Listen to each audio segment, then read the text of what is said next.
All right, and welcome back to Chapter 6, where we're talking about depth perception. This video is going to be just about monocular depth cues, which is a fancy way of saying perceiving depth using just one eye. So this part of the chapter is going to have a lot in common with, if you remember going back to Chapter 4, we talked a lot about the Gestalt grouping rules, right? This is going to be very similar to that, where it's a lot of examples of how we were able to perceive certain things based on a certain set of rules. So, like I mentioned at the very end of the last video, depth perception is something that both eyes take care of, but you don't need two eyes to perceive depth. How do I know this? Basically, if you close one eye, you can still detect whether or not your coffee is in front of your computer or not, right? So that is a monocular depth cue. Let's take a look at some of these. So the first one that we're going to be looking at is called occlusion. And occlusion, like the actual word, just basically means that something is in front of something else. So the example that I gave you of how, for example, your computer is completely flat, right? You're not watching this in 3D. And yet you can tell that this cup of coffee, sorry, I need to show the brand so I can get my advertising money because Duncan pays me. That's a joke. So you can tell that this cup is in front of my face, right? Why? You're not watching this in 3D, but you know that it's happening because it's occluding me, because it is in front of my face. So basically that is depth because of order. And so, for example, when we perceive this right here, what is the order of the objects? Which one is closest to you? Almost everybody, even kids, will say that this yellow circle or tan circle or whatever is in front, the red circle is second, and the green circle is in the very back. It's the farthest away from us. But we don't actually know that, right? It's a completely flat screen. There's no way that we can tell whether or not what we're actually seeing is something kind of like this. So panel A, where basically they're all just kind of equally close to you. It's just that there's parts carved out of them, or if in fact they are arranged by order. Does that make sense? So basically, we kind of intuit, we assume that panel B is what's happening, when in fact, based on just what we see with one eye on a flat screen like this, it could be panel A. But our brain assumes that it's panel B, because our brain is assuming that it provides depth. Here are some cool examples here. So take a look at this one on the left. Alright, so that is a depth illusion. Why? Because over here, what you're perceiving is like, okay, this cat's like hanging out, and you got these comments down here, and then, oh, the cat jumps on top of the comments. We assumed that, that this panel, this GIF or GIF or whatever, is basically the same distance away as these comments. And so when the cat jumps from one panel on top of this, it looks to us like it is actually moving in depth, that it's gotten closer to us in some way. The same is true for this Big Hero 6 clip, or this Guardians of the Galaxy clip, where you have these white lines, and you may remember this from one of the very first chapter video that we talked about. These were some of the illusions that I was showing you. That one, I think, had the golden snitch on Harry Potter, if you remember that. So here, whoa. Sorry, I scrolled on my mouse. But basically what's happening is this kid's hands are going in front of these white lines, which we thought were basically the same distance away as these animations. And so it looks like the hands are coming in front of these lines. The same thing with this gun over here that this not so friendly raccoon is expanding his gun in front of. Alright, so those are some examples of occlusion. Why? Because in the case of the cat looks like it is now in front of these things because it's covering up this, just like Hero's hands are in front of the lines, and Rocket Raccoon's gun is in front of those lines as well. Alright, so that's occlusion. The second depth cue that we're talking about is relative size, and the relative size simply means that we assume that larger objects are closer to us than objects that are farther away. And so, in the case of this right here, if I were to ask you which of these shapes is closest to you, almost nobody would say this circle right here. almost everybody would say this circle right here. We're assuming that these circles are the same shape. The same size, the same shape, and that basically this one is just farther away. That's why it looks to be smaller. This one is closer to us because it seems to be bigger. That's relative size. Texture gradients, basically saying that that an object's size, very similar to relative size, that things that are smaller are farther away from us. And so a really cool example of that. And the reason why this is different from relative size is because this is a gradient. In other words, things on one side of the screen start big and they seem to get smaller as it goes on. So we assume that that is getting farther away from us. And so if you're looking at these little rabbits, these rabbits seem to be maybe the same size as these rabbits back here. And I use the phrase back here because that's kind of how it feels, right? That these are farther back, that there is some semblance of depth, that these rabbits in the very, very top up here are not as close as the rabbits down here. That's a texture gradient. Now, we don't actually know if these rabbits are the same size or not, but we're assuming that they kind of are. It's just that these appear to be smaller because they are farther away from us. Here again, this can show us how these things can be misleading. For example, if you were looking at this texture gradient and I asked you, this rabbit right here in the bottom left, is it the same size as this rabbit right here? You would say, yeah, sure. But if I asked you, are these two rabbits right here the same size? Even though we might know that they are exactly the same size, and they appear to be different sizes. The one up here in the bottom right seems to be smaller than the one up here. Why? Because the way that we're perceiving this, we're perceiving that these things on the bottom are closer to us than things up here at the top. So this thing up here at the top, this rabbit up at the very top, must be really big if it looks the same size as this one up here, which must be really small. So that's a texture gradient. Another example is called familiar size. And so familiar size is our prior knowledge of the size of something can tell us about how close or how far away we think that something is. So for example, if we're looking at this individual's hands, do we assume that this person's hands is just gigantic, almost the size of her entire torso? Or do we assume that that hand is closer to us, right? That's what we do. We perceive that this hand must be close to us, that this hand is probably kind of right at her side, right? And that tells us something about the depth. We don't assume that she has a giant hand. We just assume that that hand is closer to us because we know roughly the size of the hands normally are. Other monocular depth cues, we have aerial perspective. And the aerial perspective is very similar to the texture gradient. Basically, it just means that things that are farther away from us, they seem to be fainter. They seem to dissipate with the atmosphere. And that has to do with the way that light carries throughout the atmosphere, that generally it does kind of quote-unquote lose its signal. That's not a good way to think about it, but basically whatever it is that you're looking at are really far ways away. That signal can't get to you as reliably as something that is close to you. And so whenever you look at something like this, think about, and I always perceive these as trees. Maybe you can perceive them as just triangles, that's fine. But if you think about over here in panel B, it looks like these top triangles or these trees are a little bit farther away than these that are over here because they are all flat. Because these are less distinct, because they're a little bit more blurry, because they're not as saturated, we assume that some of that has been scattered or dissipated in the atmosphere of the Earth. All right, kind of putting this into like a real life context, you might see something like this whenever you're out at, I guess, Cape Cod or whatever. You can look at this and you can tell what things are closer to you and what things are farther away from you. And part of that is because of occlusion, right?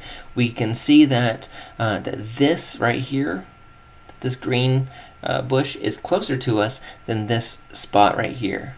Why? Because this part right here seems to be occluding. It's in front of this other part. It's covering it up. But if I were to ask you which is closer, this over here, over on the left, or this over here on the right, you would say this one over here on the right. Why? Because this back here seems to be less distinct. It seems to be more blurry because that color is dissipating, it's scattering in the Earth's atmosphere, and so it appears to us kind of faint and less distinct. And the same goes for this mountain range back here in the back. It's very blurry. It's very hard to see because it is less distinct. So we're on the second to last one. The second to last one is motion parallax. Motion parallax requires things to be moving, and that can either be you or it can be things in your surroundings. And basically what it is that things that are closer to you are going to appear to move faster than things that are farther away from you. And so one of my favorite examples of this is imagine yourself driving. So if you're driving and you are in the Berkshires, or did I pronounce that right? Or is it the Berkshires? I don't know. But if you're driving in the mountain range or getting close to the mountains, you can look off in the distance and see a mountain, and you're driving 70 miles an hour. Those mountains barely seem to move, right? They barely seem to move, and that's because they're so far away. But things that are close to you, like stop signs, other cars, buildings, seem to whiz by, right? Because you're getting really close to them. But things that are far off seem to be moving very, very slowly. That is motion parallax. So that's one thing we can do. Another thing that we can do is move our own heads. So, for example, you have a cup of coffee, and if I were to have 2 cups of coffee, and one was farther away from me and the other is close to me, if I were to move my head, the one right here that's closest to me is going to appear to move the most compared to the one that is farther away from me. That is motion parallax. Let me give you a visual example. These are a little bit harder to show in a PowerPoint slide like this. But so here we have a game of Mario, right? Old school Mario. And so you can see which of these things are closer to you and which are farther away. And I know my big dumb head is right up here blocking some of this, is occluding it, right? Which is an illusion of depth, right? But if you take a look at maybe either these blocks versus the hills in the background, you can see that some of these hills in the background seem to be closer than others, right? These kind of light green hills, they kind of whiz by as we move by them. The darker green ones move by a little bit slower, so we assume that they are farther away from us. Here's a more rudimentary example. If we're driving on a highway, we would perceive this bush to move by very quickly compared to this tree because the tree is farther away. The mountains don't seem to move at all because they are even farther away. And here is another example in a simulated 3D environment. If you were to take a look at, for example, this kind of neon green cube right here in the background is barely kind of moving, right? It's not really moving all that much compared to this cube right here, which kind of whizzes by, right? Because that cube is the cyan, or the silver one, is very close to us, and so it seems to move by quite a bit compared to that neon green one back there in the back. All right, so the other depth cues are more art related. So these artistic depth cues, one of them is linear perspective, and you've probably talked about linear perspective if you've taken an art class recently. You probably talked about it in middle school, you just may have forgotten about it, like this guy right here. But basically, the linear perspective is whenever you're trying to simulate 3 dimensions, you're going to try to create conditions that look like they're 3 dimensions. And one way that we can do that is by having a vanishing point. And so here is a very rudimentary vanishing point. So here we have what appears to be the horizon, and then we have these lines that all seem to kind of converge to this point in the horizon, right? So what we assume there is that this is roughly 3-dimensional. Now maybe you don't perceive it that way. Maybe you perceive this as just a line and some lines fanning outside of it. So let me give you a more applied example. So this drawing right here simulates depth. We assume that this train track is going to keep going off into the distance. It eventually vanishes because these 2 lines are going to converge with one another. Now we know how train tracks work, right? Train tracks, they stay perfectly parallel to one another. And yet we perceive this as perfectly fine. As things get farther away, they appear to get closer together. But we know that over in this point right here, that the line isn't actually touching, that that the train track is not about to be derailed, that they're still the same width apart, they're just farther away from us. That is the vanishing point, where we have the horizon line right there. And so we look at this in photography, we see the exact same thing.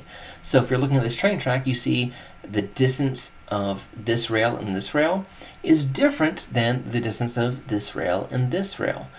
Now, we know that that's not how train tracks work, but we know that the things are parallel, but we don't perceive it as that this, train track is getting smaller.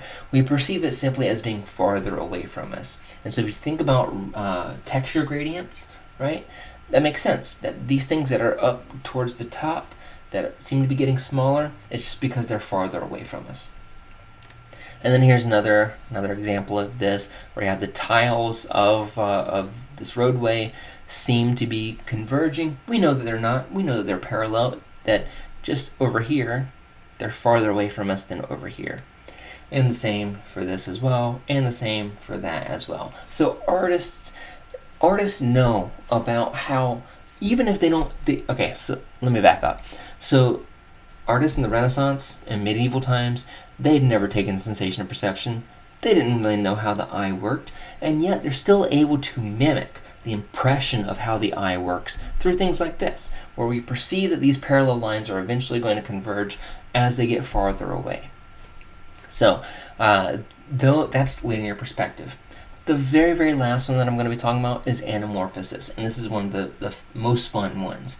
Basically, anamorphosis is whenever you create the illusion of depth based on a very specific vantage point.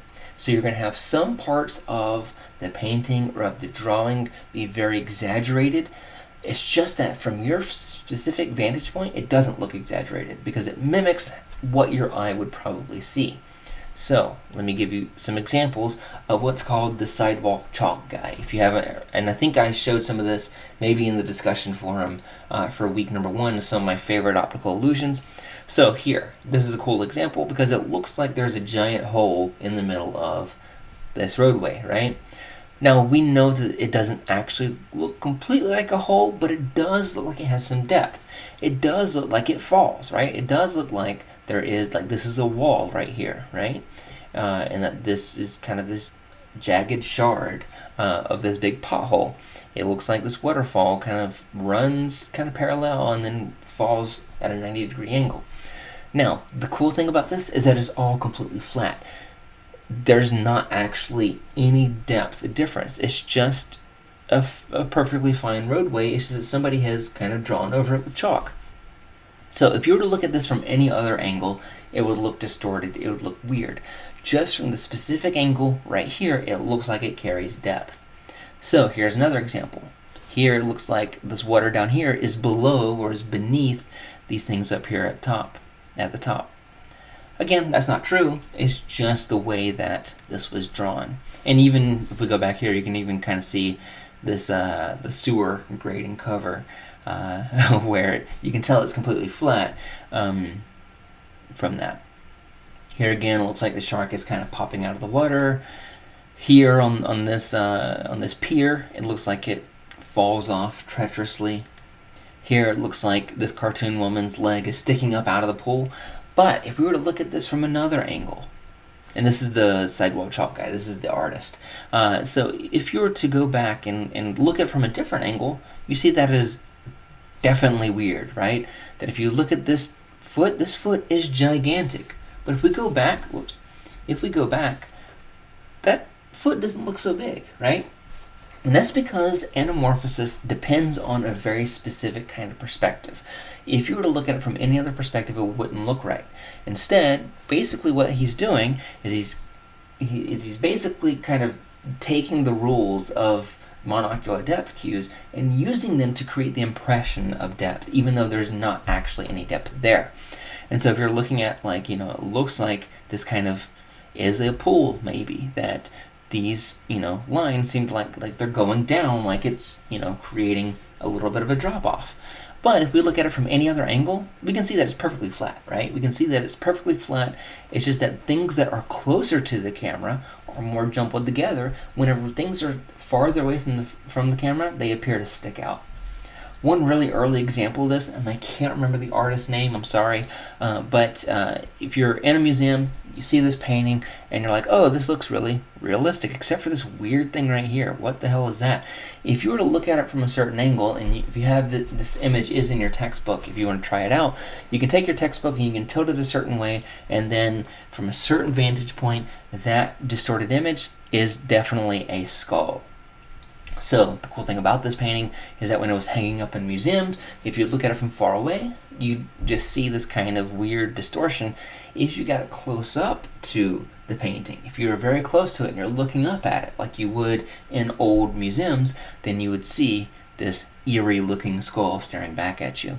Here's a really cool tattoo that uses anamorphosis. So in this case, this guy's arm is flat. It doesn't actually have a hole poking through it, but the artist gave the illusion of that. If we were to look at this from another side, it probably wouldn't really look, it still wouldn't have that real 3D effect. It's just that from this particular vantage point, it looks like it does have depth. And then finally, this is the sidewalk chalk guy again, just kind of from different angles. You can see the finished product from a very specific angle looks like this. So it does look like kind of Pac-Man, and this maze is sticking up out of the ground. But if we look at it from any other angle, we can see how distorted it looks. So that's all that I want to talk about for this video. I hope that you found some of those things kind of enjoyable, some of those illusions. I'm going to check back in with you for the next video, which is, now that we talked about how one eye perceives depth, let's put them both together and see how it works. All right, see you later. Bye.